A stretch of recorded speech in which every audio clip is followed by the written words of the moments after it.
Alarm NBA DFS show with Jon Impemba and James Grande.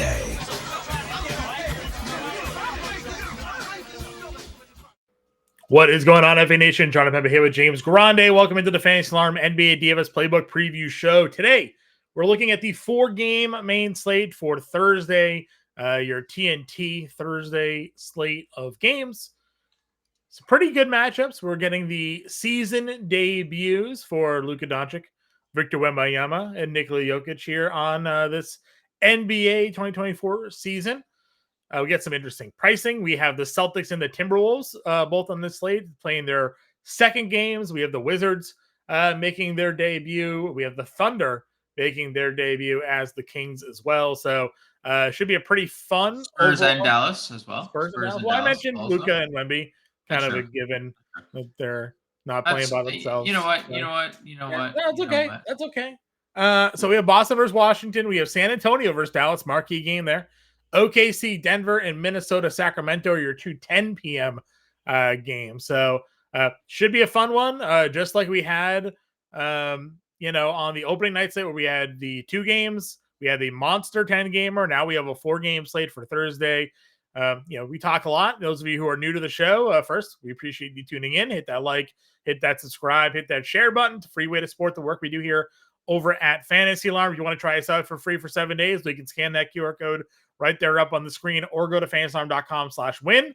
Promo code Let's Go. Try us out for 7 days. Back to my original point, though. We like 6 to 8 game slates. So we kind of figured that to be our wheelhouse for player pool. Obviously, the 10 gamer on Wednesday still going on. We got some early season rotation hijinks going on with some NBA coaches. Memphis played 11 guys in the first half. Steve Kerr's already 10 deep, not even in the second quarter yet of his game. San Antonio Phoenix went 10 deep on us. So always something you have to pay attention to in the NBA with some of these coaches. They're willing to sort of limit some minutes. So we've had other teams just go out there and play their guys the entire time. So I think on this slate specifically, we probably should be okay. Maybe Boston would be the one team where the starters won't go 35 because, well, they're 14.5-point favorites against Washington. So we'll see what happens there overall. Grande, how are we doing? Doing good. This is like 4. I know we like the 6 to 8 is like our sweet spot. This is a fun slate that makes you really think because there are, the upper echelon of star power in this small slate is top notch, right? We have the last, we have a 3-time MVP. We have a hopeful MVP, like 3 hopeful MVPs. We have the top 3 in MVP voting last year, the rookie of the year that people think is going to win the MVP. This is a star-studded. We have the NBA champions. We have Ant. This is a really star-studded slate for 4 games. And again, like we talked about on the Wednesday slate, like pretty tough pricing out of the jump. And it's going to be really apparent when you're talking about this slate because the Wednesday slate, we had just Giannis over 10K. Yeah. Thursday, Luka 11, Jokic 11, Wemby 10-7. So it's going to be a really fun roster construction, a really fun 4-game slate because there are as many stars in the 9K tier as there are in the 11K tier. So you're going to really have to make a decision based on, the value that we find in the roster construction, what fits your builds and whatnot. Yeah, 100%. And obviously, sometimes when you get some short slate pricing, you'll see some big names here. They're probably a bit cheaper than they would be on a normal, larger slate. We'll obviously go over that. Looking at some of the game totals here for this one and spreads, as we talked about, the Celtics coming off their opening night massacre against the New York Knicks, where they tied the NBA record for 3-pointers in a game with 29. They are 12.5-point favorites, over on ESPN. 232.5 game total there. San Antonio, Dallas. Dallas is 7.5-point home favorite, 229.5. Thunder versus Nuggets. Denver's given 2.5 at home, 225. And then the other 10 p.m. game, Minnesota is a 1.5-point road favorite, 226.5 there. We go position by position. We got Luka Doncic at 11-1 home versus San Antonio. SGA $9,900 on the road against Denver. De'Aaron Fox is $8,500 at home against Minnesota. I mean, like, how do you want to go about it? Because obviously you can play any one of these three guys and be perfectly fine. I guess. Well, let me pivot here. Pick which of the 10, rank your 10K and above guys. How are you ordering them? Rank the 10K players. So it's a very hard question. I'm gonna say Jokic 1. And the only reason I'd say Jokic, I'm gonna go Jokic 1. Okay. Denver really didn't do a lot this offseason. And we kind of have said that the last two off seasons. They added Russell Westbrook. That was their addition. And their expectation is, well, Julian Strawther and Christian Brown are going to take the next step. Peyton Watson's going to take the next step. They didn't do much. They played a lot of minutes in the preseason. Michael Malone was really unhappy with them. Even Jokic is on record saying they had a terrible preseason. They looked terrible. I think they're going to ramp it up in the regular season. I think that's why Michael Malone played them so much in that like one preseason game. They played all five starters the entire third quarter, on top of their regular first half run. So I think their endurance is good. Luka, we didn't see all preseason. I'm not saying that matters for Luka. He looks healthy. He says he feels great. You can play any of them. I'll go Jokic 1, Wemby 2, Luka 3, but that's not like they're all elite. So if you disagree with the way that I'm ranking it, okay, like, yeah, I bet they're very good. So yeah, Wemby just brings you the defensive upside, right? He just brings you the defensive upside, right? Yeah, the guy's going to likely again lead the league in block shots. He was like top 20 in steals last year, and this is while he was on a minutes limit for half the year. Like, I mean, he is crazy. So, all right, so if that's how you have them ranked, where do you go with point guard here? Again, we're on a smaller slate, 4 games, so there are obviously dual positional eligibility players. But like, do you find a way to try to jam Luka plus, or is SGA, Fox? Like, what are your thoughts here? I mean, I ranked Luka 3rd, but it's not like I would play Luka if that's where my roster construction took me. So I'm good with getting to Luka. I'm good with getting to SGA. First game in Denver. I don't love that for like teams, making another team that has a really deep rotation and a head coach that is willing to play everybody. So good with SGA if that's where you land. De'Aaron Fox, weird situation in Sacramento, right? Didn't agree on a contract extension. Yep. They brought in DeRozan. What's that going to do to like the rest of the outlook? It didn't impact Sabonis, Sabonis looked amazing in the preseason. Everyone else looked just fine. So, I'm okay with Fox. I don't have like a strong inkling to get there, but tough matchup. But if you want to go there, he's obviously a good player.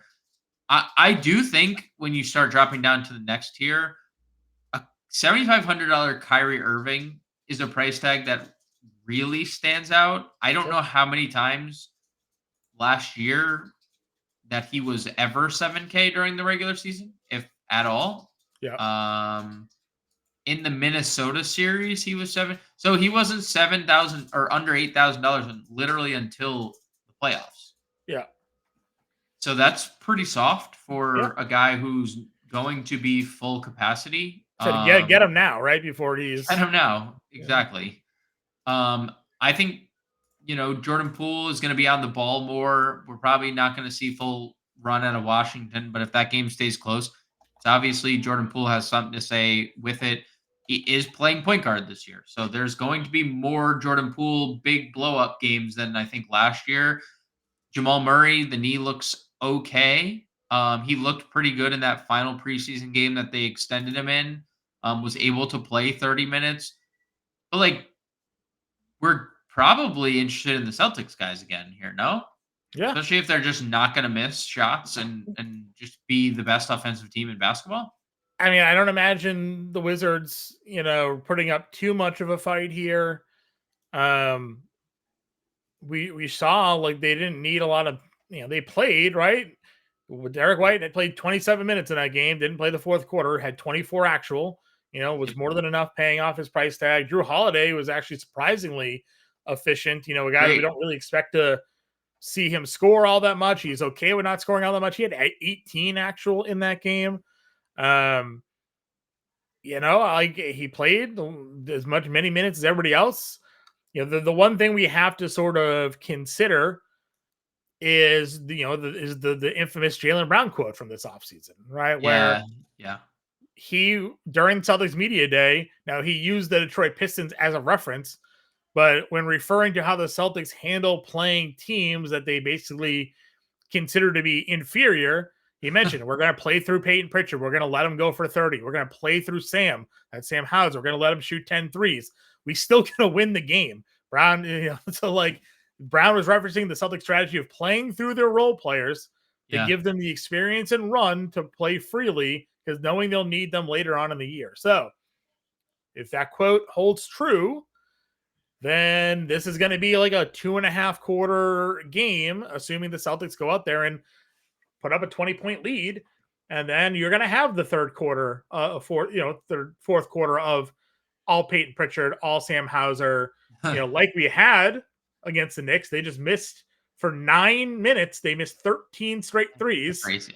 But it's something different. It's something interesting to see how it plays out, because players don't usually say that. They don't usually say like, we know that we're going to beat these teams. We're not going to put as much effort into it. We're going to let the bench guys do their thing. So, if that's how you feel, well, Peyton Pritchard is down here at $4,300.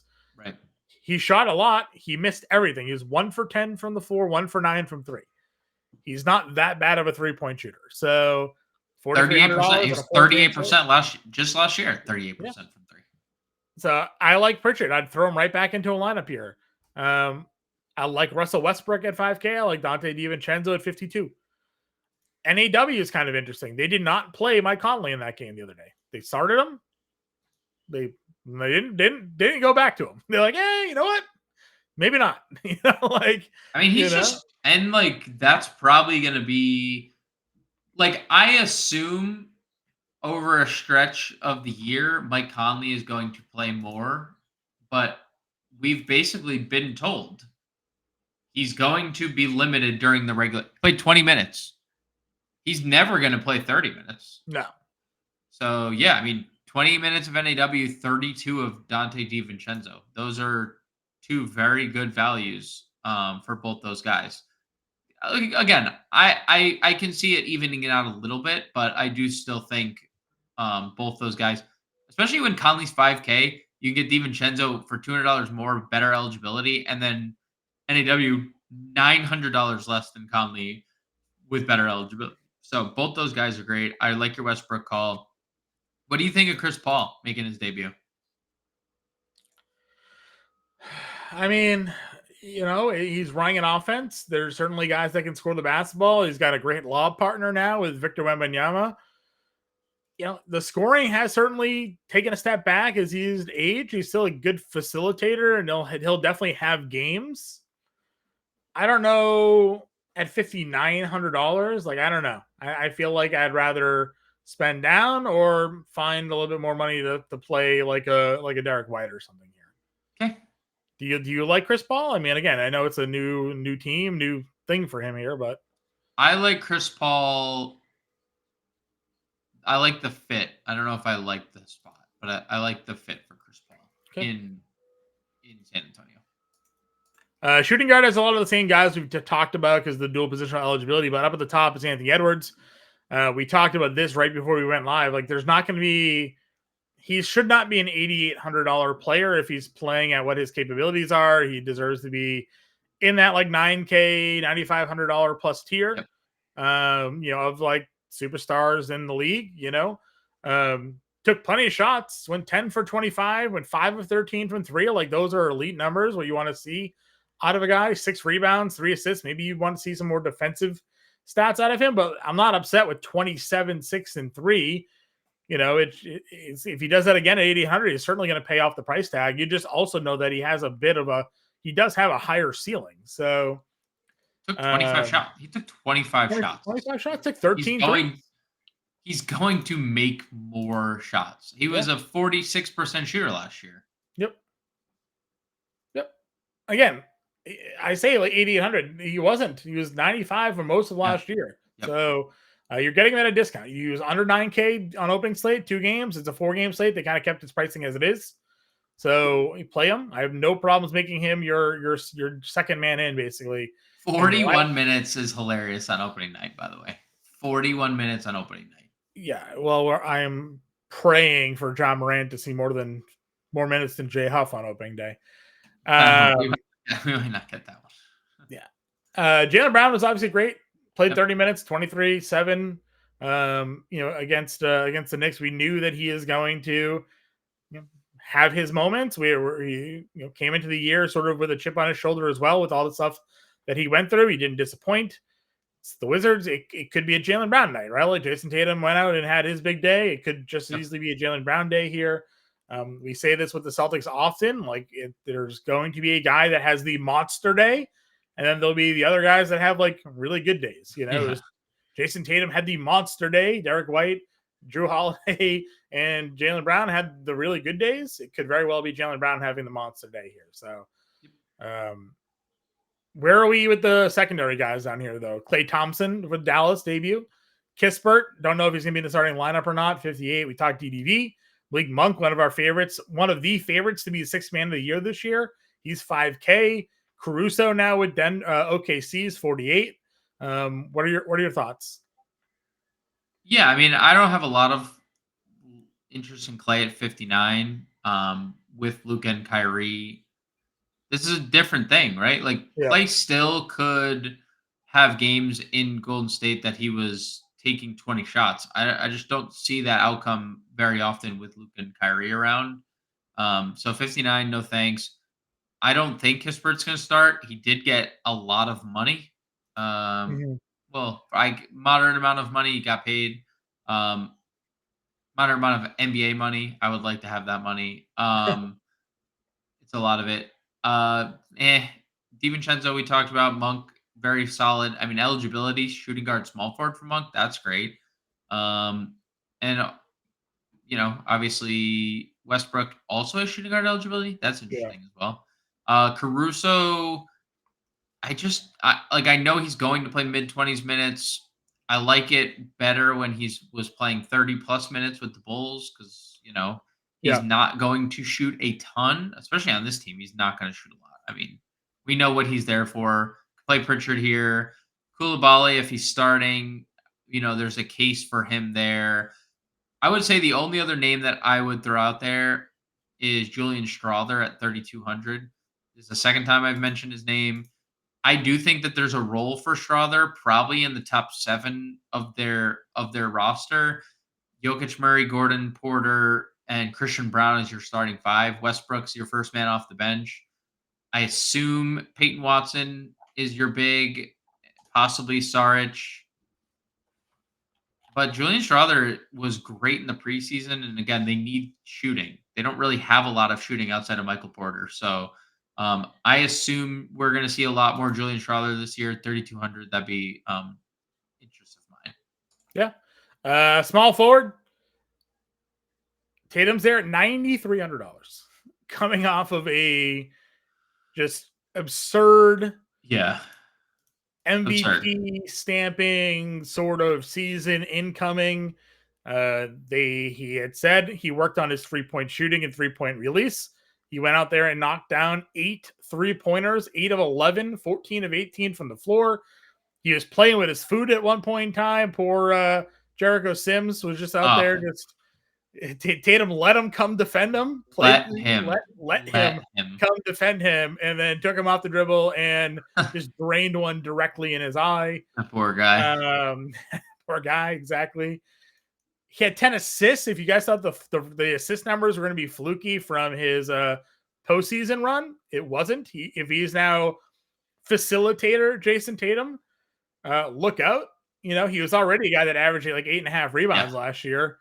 And one of the things we talked about, like what Jason Tatum would have to do to sort of win an MVP, because, Jokic goes out there with like averaging a triple double, and Wemby's going to have like 300 blocks, this season, and like all this stuff. Like Tatum would have to go out there and average a near triple double himself, while probably scoring like 30 points a game. Well, he's off to a good start, and he did it against a team that's supposed to be one of the best defensive teams in the NBA, and the Knicks, who went out and acquired guys specifically to try and defend him, and like Mikal Bridges and OG Anunoby and guys like that. So now he's got the Wizards. So, I don't think, Koulibaly or Sarr or Kuzma or whoever they're going to Kispert, whatever they're going to throw out there on the wing, it's going to have much to say about what Jason Tatum does in this game. So, $9,300 for JT here. I like 9,300 for JT, and it's an interesting decision, because if you did like a Tatum Wemby or a Tatum Jokic, you'd have right around like $5,000. So I don't think it's possible. If it is, if you play some punts, but like comfortably possible. I think that's going to probably be but also popular lineup construction is too big. Popular, two of the big guys there.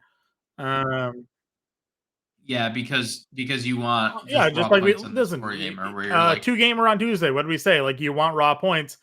If you played AD and Tatum, you cashed. You just did. There's nothing that was going to stop you from 160 points between two guys, or whatever it was, or 140 points between two guys.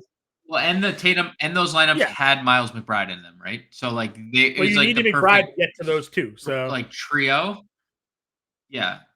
Who's that guy on this slate? But like, I'm just saying, you started like Edwards Tatum instead of going like one of those big names. You 5,300, so like probably more doable, but still. And we'll build the lineup. I'm sure we can get there if we wanted to. Kyle Kuzma had a really good year. I just don't know if we're gonna go there in this matchup against Boston. DDR making his debut for the Kings, $7,800. Where does he fit now on that team and his role and what they're going to need him to do?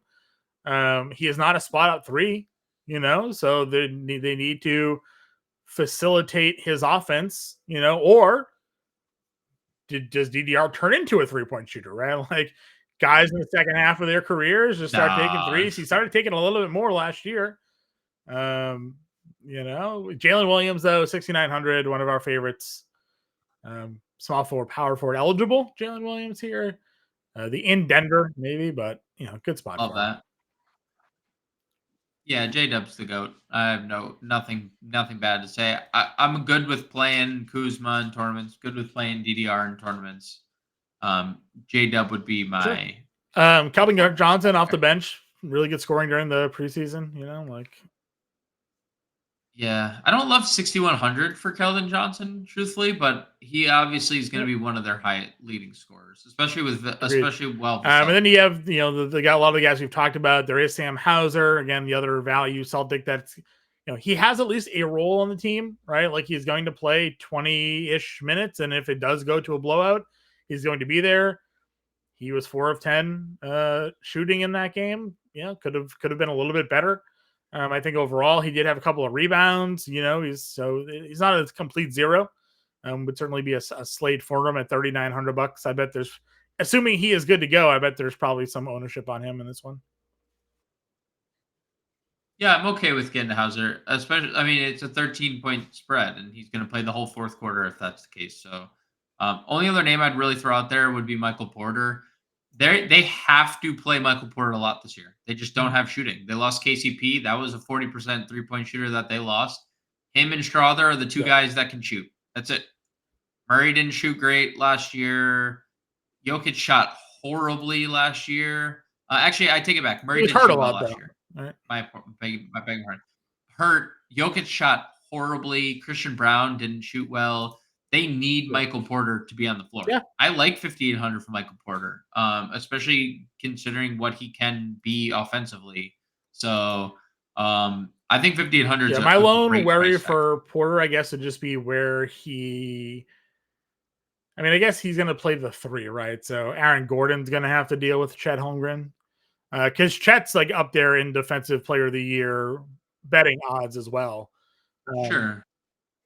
Yeah, I don't think. Well, like you also factor in there's no Hartenstein, Playing so 5, yeah. Chet's back at set. Chet's gonna be guarding Jokic. When Hartenstein's there, the Thunder are gonna have a problem with Jokic. I'm gonna say that no J Dub or no J Will, no Kendrick Williams, no Hartenstein. They're playing They Chet and lost some Usman beef to Jang go down as there and their play against two. Wemby. Dude, that's gonna Jokic. be a tough matchup for Chet, dude. That's a so I am I am not necessarily worried about Porter and whoever's matched up against. He also can shoot over anybody that's necessarily guarding him. Power forward gives you Sabonis at 95. Julius Randle is $7,800. What? Sabonis power forward eligibility, by the way. That's interesting. Yeah, Sabonis power forward eligibility is interesting. Randle 78 and Holmgren 75. What are your thoughts on Randle's debut there? He didn't look good. I don't think he looked terrible. Looked a little clunky. This is his first game since like January. First almost 34 minutes. I think that's great. The rebounds were great. The points were fine. 4 assists, led the team. He was the only which is a little bit starter interesting. that was a I'd plus. have to He look was at +2. I'd have to look at like the I'd like to look at the potential assist too. If he's leading with 4, I can only imagine that. I don't know for a fact if he's like was actually leading in potential assist too, but that's interesting to see. I mean, he's a good fantasy player that probably should be mid-8s on this team. And if he's going to play 34 minutes out of the gate, there's really no concerns with him at all. So if you want to play Julius Randle 78, yeah, I think the pricing's good for him there. Again, Chet, we know what he can be. He can give you some defensive numbers. Probably a really tough matchup, like you said, though. If on the defensive end, he's just muscling around Jokic for 30 minutes, that probably won't end too well for him. Aaron Gordon got his bag the other day. He's $6,100. A lot of money. Sar, so was he the number 2 overall pick? What are your thoughts here? I assume he's going to start. Really mixed results with Alex Sar. He was awful in the summer league. He had that like 0 for 15 shooting game or whatever it was, but he looked pretty good in the preseason. He was starting alongside Valanciunas at power forward. They moved Kuzma to the 3, Koulibaly to the 2, and Jordan Poole on the ball at point guard. I probably wouldn't go here, but like we saw in the Knicks blowout game, Cameron Payne got to 22 fantasy points. Now that wouldn't work here at 6,000, but like, what is Washington doing if they're like getting blown out and not keeping Alex Sar on the floor? We've seen crazier stuff, but I'd assume he has a chance to. I would think stick so. around. I don't think he would come off the floor in a blowout. I think he'd just play that run. So. Right. So I'm not like.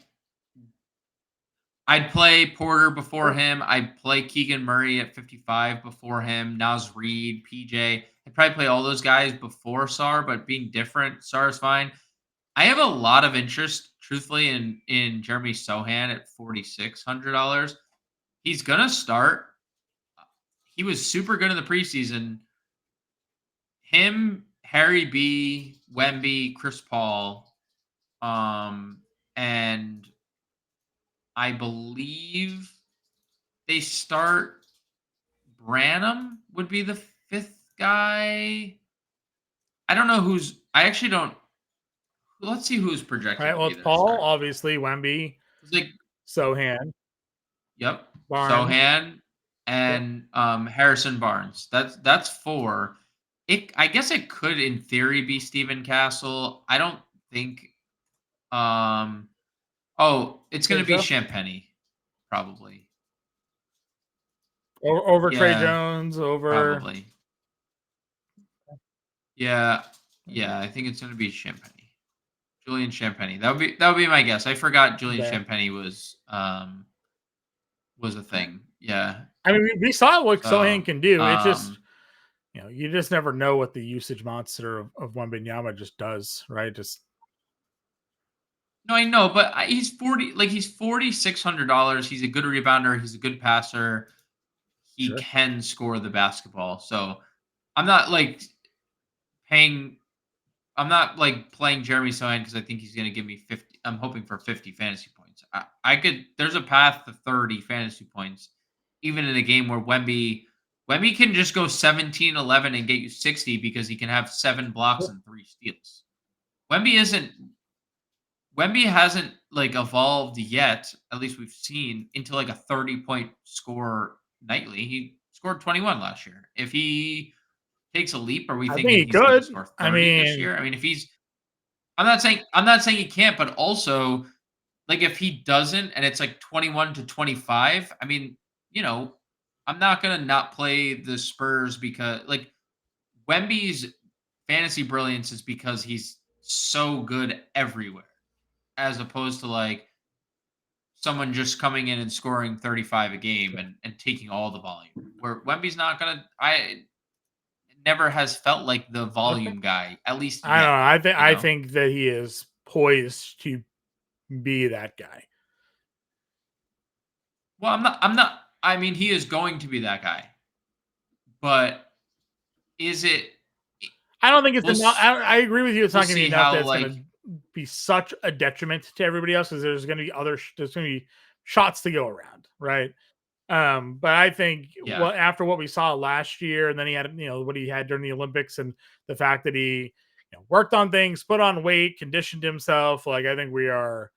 He made comments even about how he used to look up to certain players, and then he saw what their work ethic was, and then he didn't think highly of them anymore. He's out there taking shots at people. He's ready to go. So, any other power forwards for you? Okay. Any other power forwards after Sohan? Okay. I don't think. Center gives us the Jokic Wembanyama conversation there. Sabonis as well at 95. Gobert 72. Valanciunas now in Washington is 68. Al Horford did start. He's 52. What are your thoughts here? 30 minutes too, by the way, for Al Horford. That was maybe the most surprising part. I mean, no issues any of the top names. I thought Rudy Gobert looked great in his debut in his first game. 13, 14, 2 assists and a block. 35 minutes.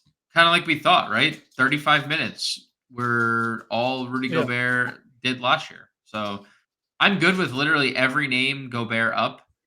Probably not going to play Valanciunas at 6,800. That seems insane. But if you want to be insane, play him in a tournament.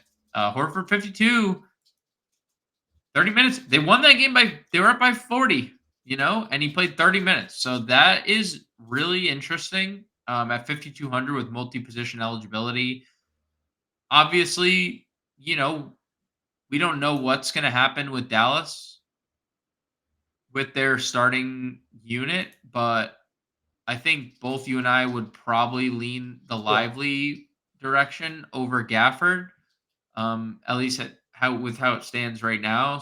And that would only heighten if Lively were to be announced the starter. Right. Of course, we're not going to know that because Steve Kerr doesn't want us to know that, and that's or not Steve Kerr, Jason Kidd just doesn't care if we know it or not. So, I mean, I prefer Lively over Gafford, but if Gafford's starting, I think we could take a look. Any other centers? Do we go back to the green cornet here? The green cornet, the murder cornet, whatever you want to call them. I mean, there's terrible nicknames either way. Obviously, he didn't do much in his 15 minutes, but he did get 15 minutes. Maybe now that they're not home on banner ceremony night, they decided this is a game. Well, let's check this too. Do they play Friday? Celtics? Do we have a back-to-back on schedule yet? Let's see. Boston does not play. No back-to-back. Are there any? Are there any back-to-backs? No back-to-back. I don't see any back-to-back. So maybe they would play Horford? Maybe, yeah. They play Saturday against Detroit. And then Monday versus Milwaukee, which would obviously be a better Horford day if they were to give him a rest on one of the next 2 games, which would be funny because it is the beginning of the season. But one of those 2 games Horford probably would sit, right? Like, So we'll see. Yeah, probably. See what happens when noontime comes around and we get some like early morning injury report statuses out here. And he's questionable. And it's got there it is. Luke Kennard, Xavier Tillman. Come on down. All right, let's build. What do we want to try and do here? You want to like start with like Pritchard, shooting guard or point guard, whatever position you prefer, doesn't matter. You can put like probably shooting guard. I think shooting guard's less appealing than point guard typically. I mean, a lot of these guys have on this slate at least dual positional eligibility here. Dual position, yeah. Well, you had Jokic and Wemby over Luka, right? Yeah, but again, I'm like pulling hairs that like I'd pick them out of a hat and I'd be like, yeah, that guy's gonna score. Oh, that guy. Nah, it's like I think Jokic with what OKC has for him on the board, but if we tried to play them both, understanding how difficult it would be, if we tried to play them both with Pritchard, you have 4,800 a player. Breaking news, John. DeJounte Murray has a fractured left hand. Wow. Opening night, fractured left hand. Almost triple-doubled with that fractured left hand. He came back in the game, so I wonder when he broke his hand. There really wasn't like we liked NAW. 49.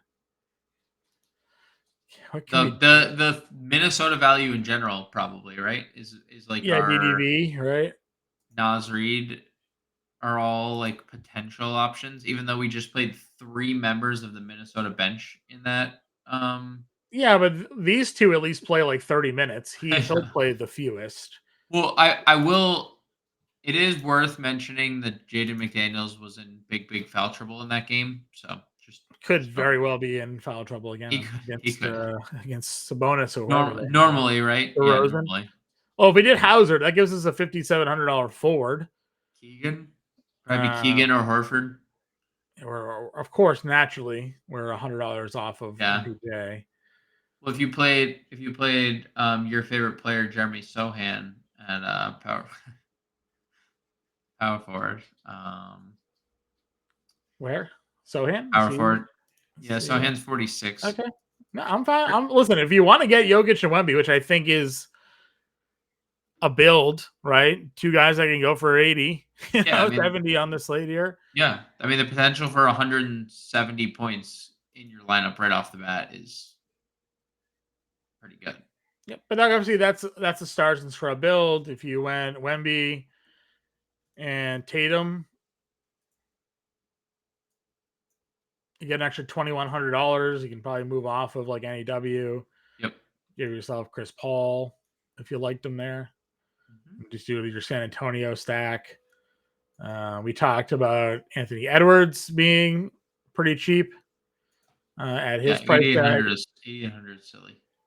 $6,700 can obviously move positions around, but if you had a $6,700 util, still looking at Derek White or something like that. So you can play, you guys can definitely play around with it and see how you want to do about it. I think getting 2 spend ups is the way to go.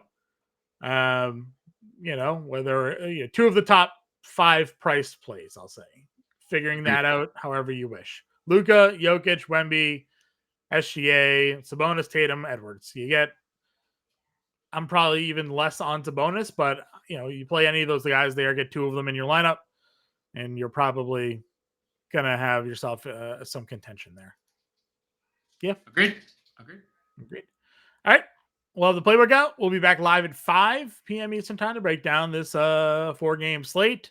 Get us in the Discord again. Appreciate you all tuning in. Hit that like, subscribe, share. If you want to leave a comment in the comment section, we're happy to converse with you as well throughout the day through the comments on the YouTube page. And we have the 7-day free trial going on. Scan the QR code, fantasyarm.com/win. Promo code Let's Go. James and I will see y'all later.